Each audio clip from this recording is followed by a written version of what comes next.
Hi, I'm Tom Woods, and you're listening to the Libertarian Christian Podcast. Welcome to the show that gets Christians thinking about faith and politics. Get ready to challenge the status quo, expand your imagination, and tackle controversy head on. Let's stand together at the intersection of faith and freedom. It's time for the Libertarian Christian Podcast. Welcome to another episode of the Libertarian Christian Podcast, a project of the Libertarian Christian Institute. I am your host, Doug Stewart, and we are going to talk about science. Now, in 2020, we talk a lot about science in public discourse. We have scientists or people claiming that they've heard from scientists telling us what to do. We've had so many people on YouTube, Facebook, everywhere saying this, saying that, and there's a lot going around. And so no better person that I know of than to ask our own Dr. Norman Horn, who is actually a scientist. He isn't just a great libertarian. He is also, his main occupation is being a scientist. So Norman, thanks for being sort of like an official guest on the show now. Ta-da! I guess it's a first time for everything. Yeah, right? Like normally it's like, hey, I'm co-hosting. Now it's like, I'm the guest. So anyway, yeah, one of the things that I do is I often will just send you a message or call you and be like, okay, this scientist or somebody claiming to have heard from a scientist says this, and this. I don't know how to think about that. And the reason I have to do that a lot, well, maybe not a lot, but enough, is that when I was in school, I didn't pay a whole lot of attention to science because I wasn't interested. I didn't think it would matter to my life. And I just did not pay attention until I was like in my late 20s at all. And I mean, I remember basic things, but I just don't know how to analyze when people make scientific statements. And I also didn't go to college to do statistics and learn some of those measures that are helpful in when you hear people say that there are studies or research or this, whatever comes out of this study from MIT or whatever it is. And I'm like, okay, I don't know what to do with that data because, this person over here that I trust is using it in one way and this other person over here is using it another way. And I kind of trust them too. And I'm like, I don't know who to trust. So that's why you're on, because you're my guy that I talk science to. So for our audience, they may not know a whole lot about you in that regard. So let's tell them what kind of scientist you are and what are some of the things that you do and have done that led you to where you are. Yeah, well, for one thing, I would say that there's so much to know, and there's no possible way that you can be an expert in all of the topics. But that's not really the point of being a scientist per se. It really is it's about a method. It's about a way of thinking about things and a way of analyzing situations and problems in a cohesive and coherent manner. And so, my background specifically is in chemistry and chemical engineering. I did my bachelor's degrees in those, both of those, in fact, and then did my graduate work at the University of Texas in chemical engineering, while simultaneously actually doing the master's degree in theology as well. So it is kind of funny when you introduced me as Dr. Norman Horn. That's correct. And it's funny that, a lot of times when I get introduced in places to speak or whatnot, it says that. But I'm often speaking about something that is, not much to do with my research as a scientist in that regard. It's usually with regards to theology or something else and or libertarian thought, activism, whatever. And the interesting piece there is that even though that is, my profession is doing science and engineering, the method of solving problems and that critical thinking aspect does, transfer over substantially into everything I do. So in that respect, at least, that's a helpful thing to kind of keep in mind and remember. But yeah, I've done a crazy amount of different types of work in the sciences because, again, what we're trained to do is to solve problems, to analyze situations and phenomena. So it's been my great pleasure and honor to work with a lot of different people in a lot of different topics, from things like isomers of beta carotenes and particle technology to doing most of my grad work in polymer science, and then getting to do really cool work in flow chemistry and pharmaceutical API development at MIT, commercializing microwave technology, and now really working in the biosciences area in looking at antimicrobials, disinfectants, and UV disinfection technology for the healthcare industry and commercializing technology there. So that's definitely relevant to our world today. Yeah, it seems like it, since it seems like everybody and their dog wants to, keep disinfecting things on a minute to minute basis. Yeah. That's definitely what's going on. It is pretty cool to actually see my products actually out in the world. I love hanging out at Panera, for instance, and they're actually a consumer of my tech these days. It's pretty cool. That's very cool. So right now, as I mentioned at the kind of opening of the show, the word science is getting thrown around a lot. And the one thing that I seem to feel like is happening is people who are in charge are wanting to use science sort of in the same way bad actors in religion want to use religion to control people. It's like, well, the science says, and therefore you just need to do what I tell you. And the phrase "the science says" is, I can identify it as problematic, but I don't know actually how to sort of elaborate why and how to somebody who is, really enamored with the idea of science. Yeah, and to go back to something I said just a moment ago, in fact, is that science is a method. So when to say "the science says" is not entirely accurate. I mean, you need to know what you mean when you say such a thing. Scientists are saying things, and they are using the scientific method to go about trying to make an assessment of a problem or some type of phenomena. But science doesn't say stuff, not really. So if you try to use that type of phrase as a bludgeon, you're already, I would say, entering into the realm of some real problematic language. And it's kind of like proof texting through the Bible on some level. Yeah. Mature Christians know that you don't just throw a verse out. Now, sometimes it's appropriate to just quote a verse. I mean, if somebody needs to calm down a little bit and you want to quote Psalms 23 at them, it's not a bad thing. It's okay, right? That's okay. But, you don't try and bludgeon somebody to death off of one verse to make your point. You realize that you have to go through more of a conversation. You have to do more of a comprehensive evaluation of whatever you're trying to make your point in Scripture for. As libertarian Christians, we, for instance, would say you can't bandy about with Romans 13 and just say you've solved all the problems of the relationship of the Christian to the state. So likewise, I would kind of say that by analogy, that's kind of what you're doing when you say, well, the science says. And there's a time and place to say something like the science says, but it's not to try and bludgeon somebody into submission. Would that place be when you're using it as shorthand for the science says, and then, something like the theory of gravity, which is pretty well established in practical use, at least? Well, yeah, I mean, that's why gravity is a law. I mean, the law of gravity is a thing. So yeah, there's a time and place for it, I would imagine, but it's not to try and bludgeon somebody into submission, I think. There are lots of phrases that get thrown about like this, and we just need to be really careful as scientists, especially because, just like Christians do these sorts of things about proof texting. I mean, just because you're a Christian doesn't mean you don't try to proof text at times and you don't even accidentally fall into it. It's a trap.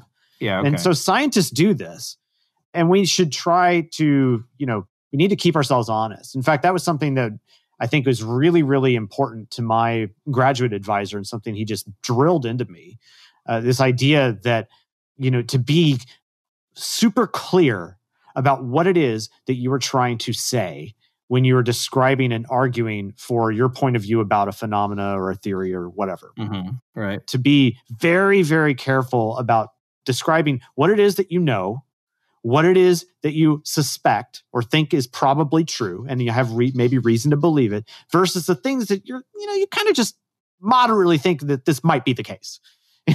In other words, differentiating where you have a hypothesis that you have yet to test and that you suspect might be something that is worth considering, versus, okay, I've done a lot of thinking, I can't prove it, or I can't necessarily support this in full, but I think this is really like a strong argument for this, versus I am describing the actual data that I took down. Right. And the conclusions therein. Like that, there are differences, and the language that we use there is really important.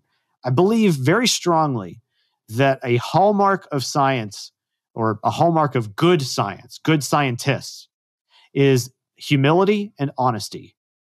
The humility to know or to be able to admit the limitations of what you have done in terms of your experimentation and your elaboration upon the data and so on, and honesty, that you absolutely can only say that which the data allows you to say, and that you're not describing it in such a way or trying to conclude things from it that are not warranted. So in other words, it's all the hallmarks of just good argumentation in general, but being mindful of the fact that we use a different method than deductive logic at times.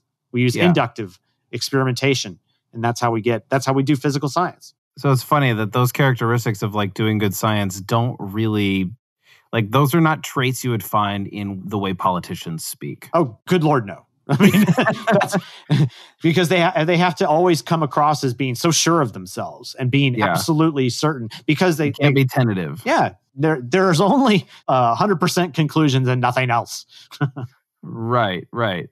Yeah, we kind of know this in the way. So when it comes to making decisions, forget politicians for just a second. Actually, I'd like to forget them altogether, but for the sake of this discussion, in terms of like personal decisions, right? So we've had a lot of personal decisions that we've had to make in 2020 that has to do with the risk of catching a virus, the risks of being near other people who we might infect, and all those kinds of things. And then just even before COVID, we make decisions that could be informed by science, and in fact are, even though we're not thinking of them that way. Like we know germ theory, even though we don't. I mean, I couldn't explain to you germ theory, but I know why I need to know that it exists, right? Sure. And so we do things on a practical level that are based in science, but we're not always able to like articulate it. And sometimes those things come to us in ways that are like, well, wait, I don't know about this. Well, how do I figure it out? Like the first thing that comes to my mind with this is something like, the kinds of food that you eat, whether or not chemicals sprayed on your lawn will affect the garden adjacent to your lawn and the vegetables you eat. Those kinds of questions that are, they seem to be scientific questions for me. It's like, well, I don't know who to trust. I don't know how to make a decision on this. Should I eat these foods that are on this list or should I not? Those kinds of things. For on a personal level, how do we make good decisions about sometimes life and death choices, but other times it's just, slightly better versus slightly worse choices? Oh man, this gets very, very complicated because well, you're never going to be a politician if you're willing to say those words. Well, that's okay. I mean, I have it on fairly good authority. I use the word authority here, that my mother would shoot me if I decided to become an actual politician. So, okay.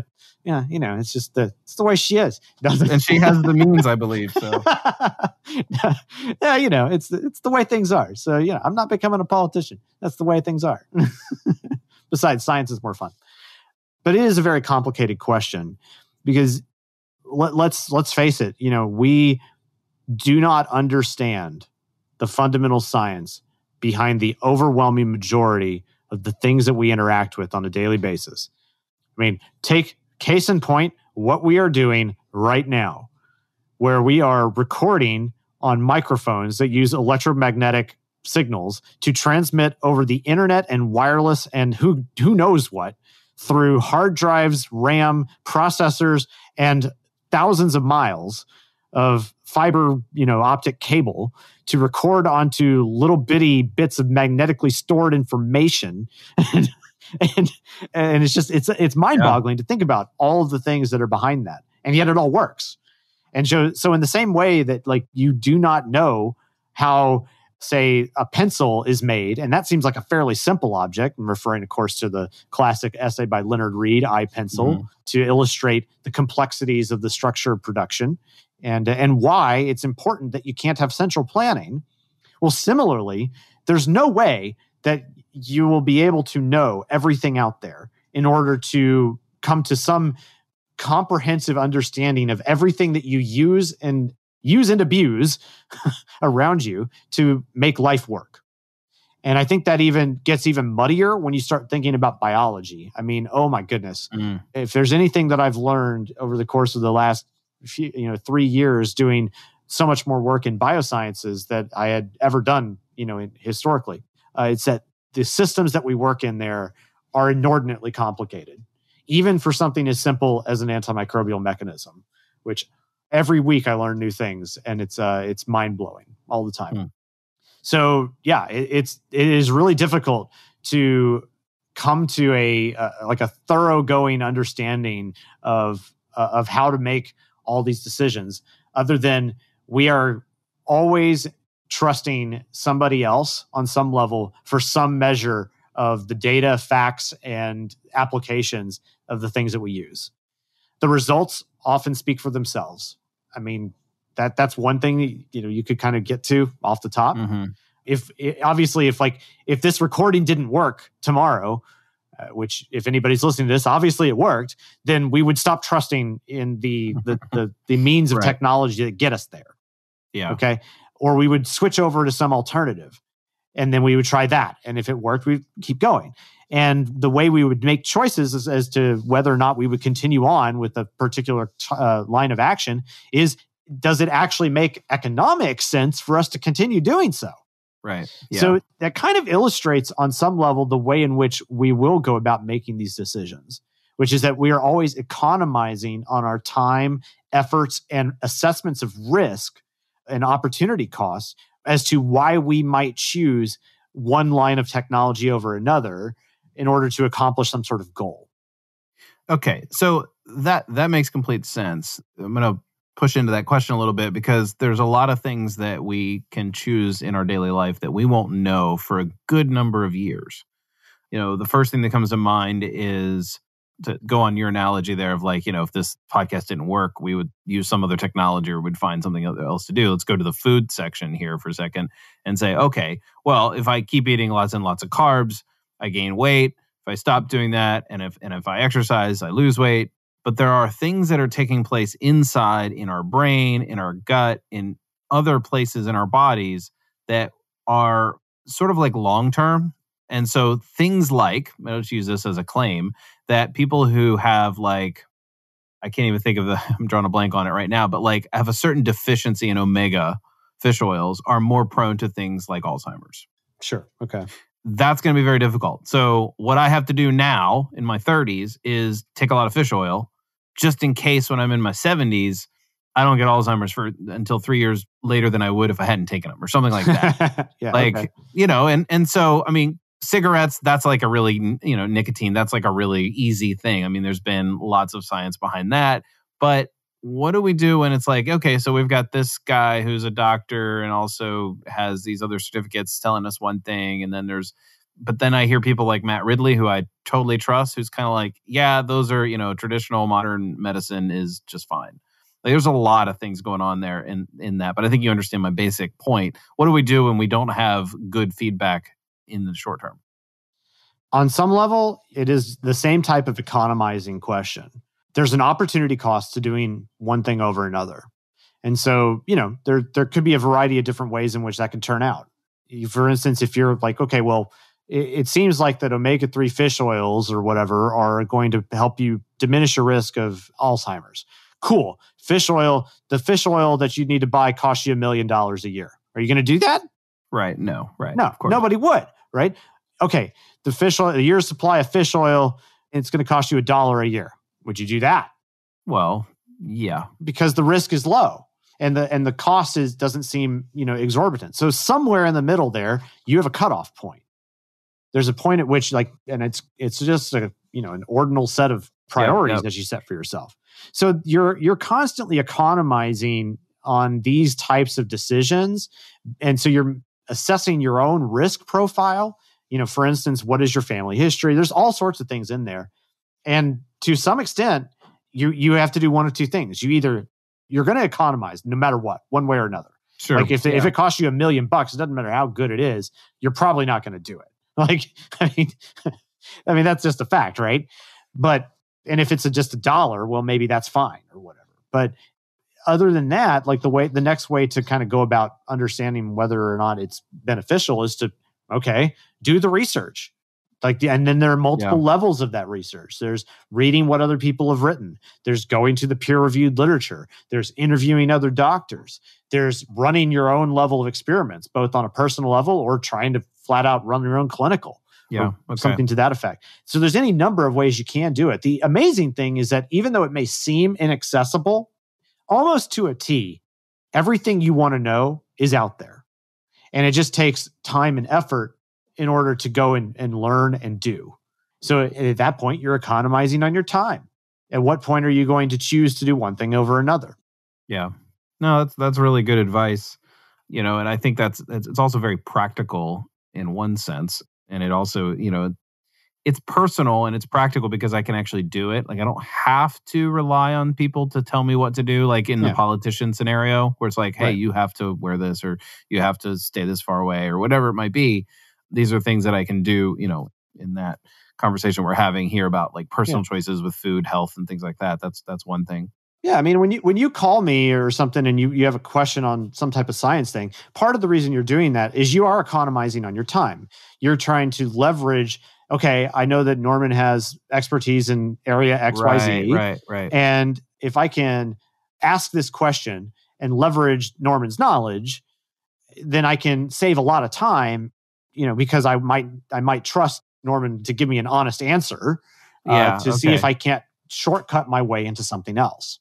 And that's what we do. Got it. Yeah, no, that's a really good point. And honestly, I mean, that's why we look to certain resources versus others is because we want to economize our time, or we're like, oh my goodness, I got to eat as much of this up as I want because I value what I'm doing with my time so much that's what I want to spend doing. Like I could do the research to sort of maybe get up to speed on a lot of these things in a way that you are, but that would take me weeks, maybe months. Yep. If that's all I did.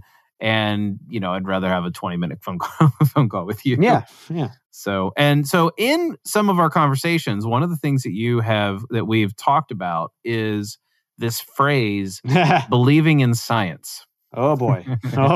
And this sometimes requires a drink to have a lengthy conversation, but it kind of gets on your nerves when people say that word, even though on the one hand, you kind of know what they mean. It's just a bad phrase. And why don't you talk about that? Yeah. So I do not like the phrase, I believe in XYZ science, because the connotation therein is just really awkward, because we come to know things in different ways. And I do not think that when you use verbiage like I believe in something like this, that you are really communicating that which is important about what it is that you're saying. And let me unpack that because that might sound a little weird. We could probably describe this in a couple different ways, but let's try this. Sure. For one thing, when we use the word believe, sometimes we talk about it in terms of a measure of faith. Okay. And we all, as Christians, have heard the lectures about what it means to have faith in something. And what we believe is important, okay? The ideas that we hold in our head are important. But when we say, like, I believe in God or I believe in Jesus, I am putting my belief in a person. And that person is someone who is knowable. I believe in God in a way that is different than I understand that 1 + 1 = 2, for instance. Doug, if I ask you, like, okay, Doug, prove to me that 1 + 1 = 2, you would say, well, that's kind of silly because that's kind of definitional. Okay, and you'd be right. Okay, Doug, prove to me the Pythagorean theorem. Okay, well, that would cause you to put forward a series of premises and then put together a logical argument in order to demonstrate how the Pythagorean theorem works in mathematics. But if I then said, Doug, prove to me that your wife loves you. Well, what would that look like? Well, that would look like a totally different way of knowing. Yeah. You might describe the word prove doesn't even feel right in that sort of Exactly. scenario. And so that's part of the problem here, is that if we're trying to describe two kind of different ways of knowing, then we shouldn't use the same verbiage for them. So believing in science has this almost religious connotation to it that you should not have when it comes to actually doing science. And that's a lot of what I would get at in this respect. Even if what it takes in order to accept or think correctly about science involves talking with other people and trusting in the propositions that they are making about things, it is different than knowing a person. that like knowing God, believing in God, or knowing that your wife loves you, or being able to know something about your children or something to that effect. They're very different things. Okay. They are not categorically the same. So that's why I don't like the idea of saying, oh, I just believe in science or trust the science. Is I believe in the scientific method better or no? I'm just gonna say no. Okay. I don't, with the caveat that I might have to correct myself, but I don't want to go to that length to try and understand or try and explain it. I mean, at that point, you're almost getting like on the verge of presuppositionalism. I mean, because like we could just keep on regressing back and forth there. Well, the reason I ask that is that when people say I believe in science, they might not realize the sloppy thinking, and they might hear you say what you just said a little bit ago. Is like, well, yeah. I don't mean it in that way. I just mean that like I know that the scientific method has helped us, know so many things, and so I know that it's going to help us understand climate science, health, right, all that kind of stuff. And a lot of people. So I believe in science is a shorthand for them. So I'm kind of giving them a little bit of benefit of the doubt. You're absolutely right, and I mean I understand where they're trying to go with that, and that's why I would go back to saying then clarity is of utmost importance here. Because otherwise you will start getting into sloppier and sloppier thinking and explanations. Yeah. And that's, again, going back to what is the hallmark of good science, Doug? Honesty, humility. So let us tailor the way that we talk about these things in such a way that it is clear and unambiguous as to what we mean when we make these types of proclamations. And my first thought when someone might say, well, I believe in a scientific method, forget the sloppy phrasing for the sake of this conversation, is like, well, the scientific method as performed by which scientists? And how do you know whether they're the ones who are honest, humble, and trustworthy? Yeah. And, and then you get into the like, who are they paid by? And you get all those sort of like those level arguments. Yeah, I'm not even as big a fan of that because I think it's way too easy to go to like source of funding as being like, well, look, the Koch brothers funded this project. I guess that's got to be a problem. And likewise, the libertarian might say, well, the NIH funded that project, therefore it must be a problem. Or Pfizer did that drug, therefore it must be a problem, or something like that. I don't think that's a good argument. That's like they're trying to shorthand discredit the data. And like if they've got the data, they have the data. You don't have to resort to these sorts of shorthand arguments in order to just like get to an immediate conclusion. And the data's conclusion. out there to be disproven by others. It has to be because for multiple reasons. Like for one thing, any of this stuff is going to start off in the literature, the open literature for the scientific journals and whatnot. Well, unless you're Neil Ferguson. Okay. All right, that was a cheap shot. Well, all right. But yeah, like these things are all out there. So you don't have to resort to these sorts of things first. So this actually brings us to the discussion about science and our faith and the Bible and things because, when we talk about the scientific method being done by certain humans, right? And we have to be like, well, how do we know how to trust them or whatever? And it's that scientists are doing the scientific method, right? Like you said that earlier. Yeah. And when we think about the way in which we approach the scriptures and the way that we look at things, I have felt like Christians tend to put science versus the Bible. And maybe I'm wrong, but it doesn't even seem to be sort of like in the same category. And maybe it's because we've sloppily thought of the whole like I believe in science versus I believe the Bible, right? Like, and we're both can you help us clarify that thinking up a little bit? Well, the first problem there is the use of the word versus. Oh my goodness. Like this is the worst.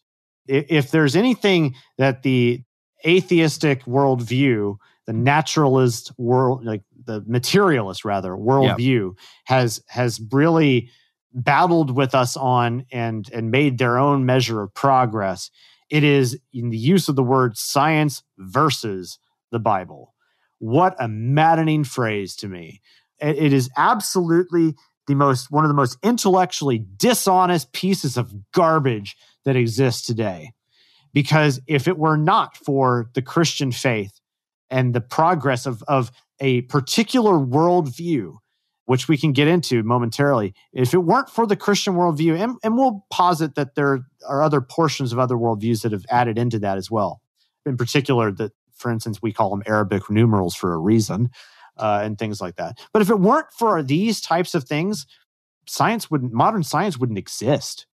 I mean, come on. Yeah. So this is foolishness to think that there is some sort of dichotomy between people of faith and people who use this scientific method. That's absolute malarkey. It needs to be thrown out into the garbage bin of history. All right, well, so tell us what you really think. Tell us what you really think. Well, it is important to distinguish in the same way that we describe the different ways of coming to know first people. And we even talked about this in the way of how do you come to know God? Well, God is a person. You don't know God in the same way that you know that, and this antimicrobial silver over here uses an ion exchange mechanism to kill a bacteria that alights on its surface. It's a different form of knowing. Yeah.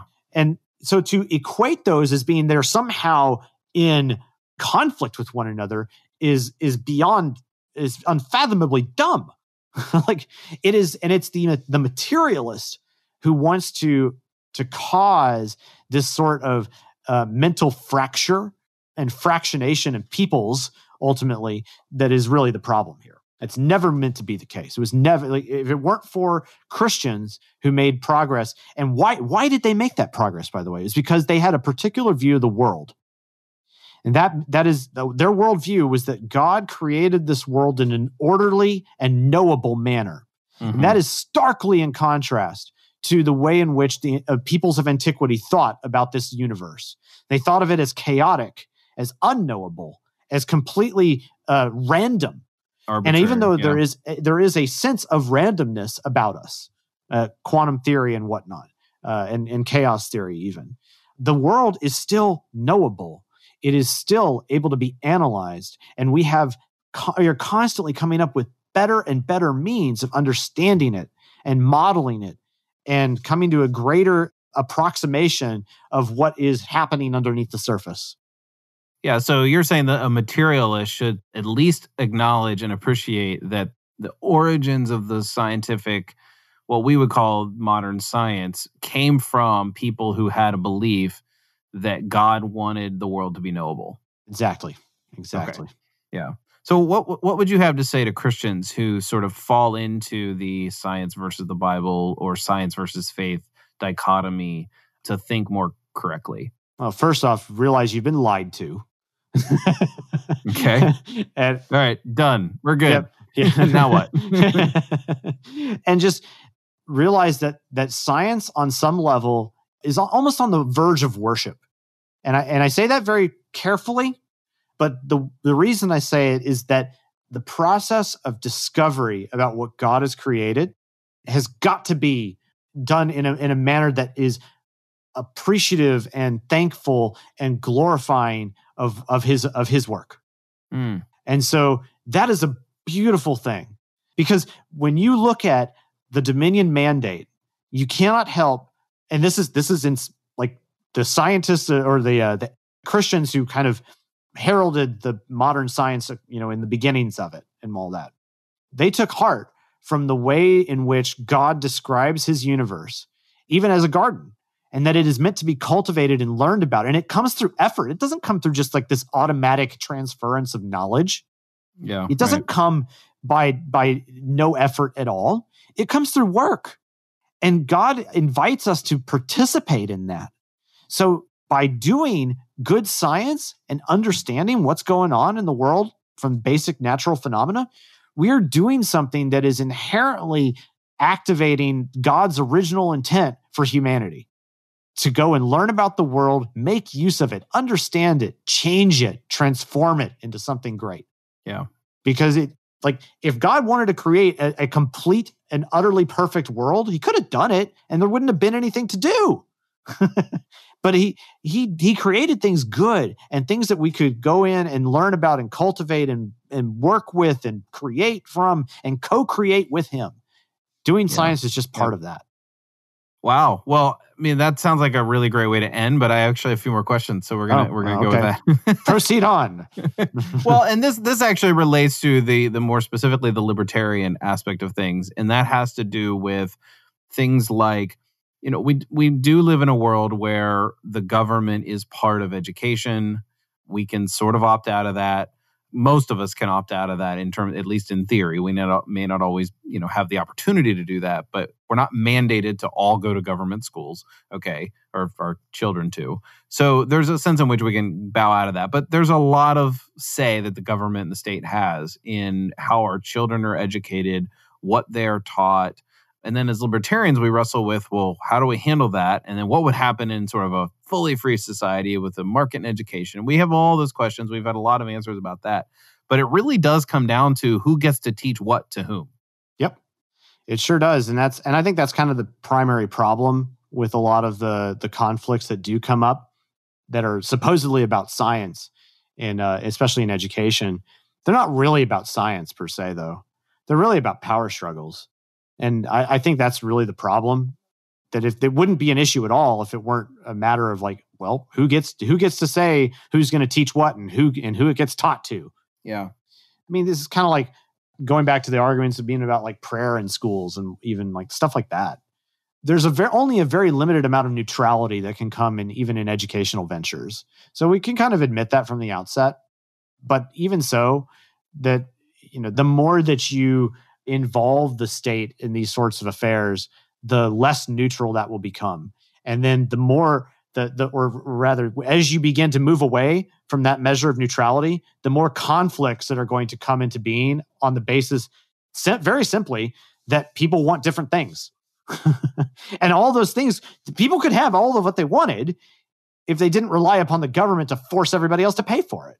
And so what does this do? This conflict of resources ends up, breeding more and more conflict in general. And then you get the world that we have. And it sucks. So let's wrap up with talking about our current state of affairs. We are in the midst of a pandemic, and there are decisions that have to be made. We have to make individual choices on, how obedient we're going to be to the state. And also we want to balance that with being safe and cautious with our families and ourselves and the people whom we love. And I don't think it's helpful to get into specific debates over, should you wear a mask or all those kinds of things. It's kind of maybe too specific for where I want to have this conversation. Yeah. But we do need to sort of make good choices and be thoughtful without being, I want to say pushovers, where we just accept what the experts supposedly tell us. And they may be right, they may not be. How do we handle that sort of? It seems like there's a lot of ambiguity. This year is about ambiguity, patience. In the max. Yes, ambiguity, patience, and like, oh my gosh, if there was a dose of humility in politics, we would have gotten through this year a whole lot better. But anyway, what are your thoughts here? Well, if you take a lot of the things that I've already said tonight into consideration, you can kind of begin to parse out so many of the things that went wrong this year with regards to the honesty aspect, the humility aspect, the difference in methodology aspect. I think that a lot of the problem has come on some level from this misunderstanding from even the population standpoint as to what is being done, when we do science in general. I know you didn't want to really get into specifics, but there are some kind of almost case study examples of this year that I think are really like almost case in point. For instance, I think this is almost unilaterally now agreed upon, but like hydroxychloroquine, for instance, is a great actual example as to science proceeding on fast forward mode to try and get to a better answer than what we had before. And because we went from, this sense very early in the throes of SARS-CoV-2 coming into being, that like, oh my goodness, hydroxychloroquine appears it might have a positive effect. And so that spurred on very quickly a series of studies to try and understand, well, to what extent does it work? I mean, it appeared to be cheap. So and it appeared to, based on some evidence that, without getting into the nitty-gritty details, it had to do with some kind of we might say like experiments that showed certain types of in vitro efficacy. And then by analogy, we could make a case for why it should work in vivo or in a living organism. And that's why they went, okay, well, this means that because of that, it seems to be a relatively safe drug overall, that we could probably try and make a series of studies to see if it actually has, clinical efficacy. And so we went from, hey, there's this excitement. Hey, we have this possible solution. We should do something about it, to going into clinicals and seeing, okay, does our hypotheses here work in practice? And then the data started coming out really in July, and it was kind of saying, well, actually, it doesn't seem to really be that great. There's no definitive data that demonstrates that it's in a placebo double-blind trial that it's going to work, which is the best way that we know to try and get to clinical efficacy. And so, but then you had some people that said, well, wait, what about this? What about this? What about this? And then more studies kept on coming out where they were testing those hypotheses at the same time. Yeah. So the incentive, the motivation was there for obvious reasons, and there was also incentive. And this is where you talk about economizing what we're doing. It's like, okay, now's the time to put all of our resources into solving this one big problem. It was amazing because, normally that would go very slowly, but because of the import of the situation, it went remarkably fast. And stuff got published, and then there were things like there were retractions and all of this stuff, and people were going all up in arms about oh my gosh, why is there this retraction, and why are we getting conflicting information and all this? Why can't we just have a definitive answer? Because this is the feature, not the bug. Yes. Okay. This is actually a terrible pun, man. Yeah, that wasn't even intended. I actually like using the phrase in general, but this is a feature. This is not a bug. Because the way these things work is through experiments, inductive reasoning. It is not a deductive process whereby you just go 1 + 1 = 2, 2 + 2 = 4, therefore 4 + 4 = 8. It doesn't work like that. Yeah. There's a whole lot more that goes into it. Admittedly, there's a lot of statistics and things that you have to do to kind of understand the way in which you derive what is efficacious and what is not. But overall, we got to this answer. And even though there was all this hullabaloo in July and early August about, we should keep going with hydroxychloroquine. Well, do you think that Donald Trump took it when he got COVID last week? Turns out he didn't. Well, I guess that answers the problem, isn't it? Because that was he sounded so sure early on that, oh my goodness, we got to, okay, guess what? Didn't work. And that's okay, because that is the beauty of this method, is that we have a means by which we can understand how to get closer and closer and closer to right answers through better experiments, better data, analysis, conversation, and presentation to our peers, revision, retesting, all of that. All of that's important. And I think that's watching this all happen in fast forward mode has been really illustrative to me as to how stuff actually plays out in practice in ways that I hadn't exactly seen in the same type of manner before. Yeah. So it's a good example of why it's important to have a measure of honesty and humility about your proclamations. Because on the one hand, we saw braggadocio and surety coming from certain areas, which ended up not being correct. Why? Because there was more data that needed to be given and provided. Yeah. Yeah. Is there anything else you'd like to add before we wrap up? I mean, there's two things. Number one is that I would just emphasize to all of our listeners, especially if you're a young person out there interested in doing science, I hope this is exciting to you. There's so much more to learn. And I can't tell you how cool it is to have been involved now for nearly 20 years in training and being a professional in the scientific community and learning as much as I have. I can barely describe any field that is better for training one's mind to do really, really interesting work. So to our young people out there, I definitely encourage you to, consider it. If you have a penchant for doing science and math, keep it up. It's a great way to live. Secondly, get out there and learn, guys. If you may be in your professional career already, it's never too late to learn a little bit more science and to improve your means of argumentation, your understanding of the world. It's never too late. And there's so many better ways of learning it now than in any other time in human history. It's unbelievable what's out there. And then finally, recommend a couple of resources that I think are really cool and just neat to to kind of browse through and understand and learn more about science and government and whatnot, I'll recommend a recent book. We haven't been able to get them on the podcast, but a book called Scientocracy, published by the Cato Institute. The authors are Michaels and Keeley. Terence Keeley is a great guy.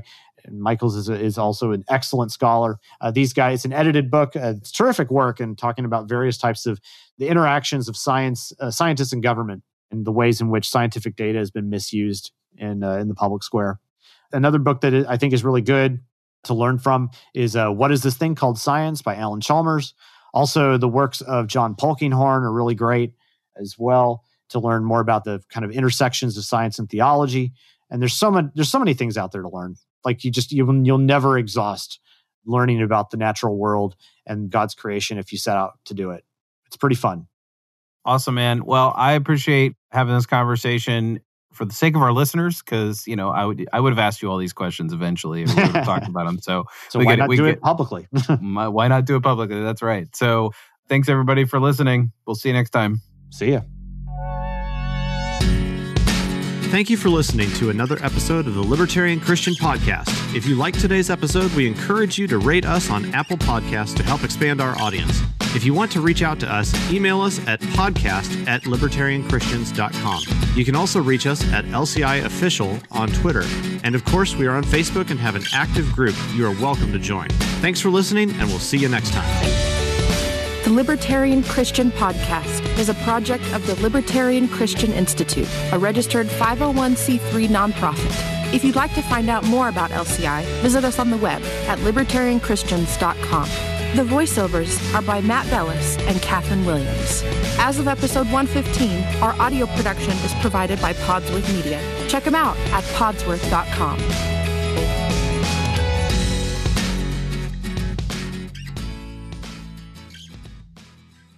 Hey, podcast listeners. Since you like listening to audio content, we wanted to let you know about a new audiobook titled Called to Freedom: Why You Can Be Christian and Libertarian. It's read by me, Jacqueline Isaacs, one of the contributing authors of the book, and every download helps to support the Libertarian Christian Institute. To learn more and to download the audiobook today, go to calltofreedombook.com.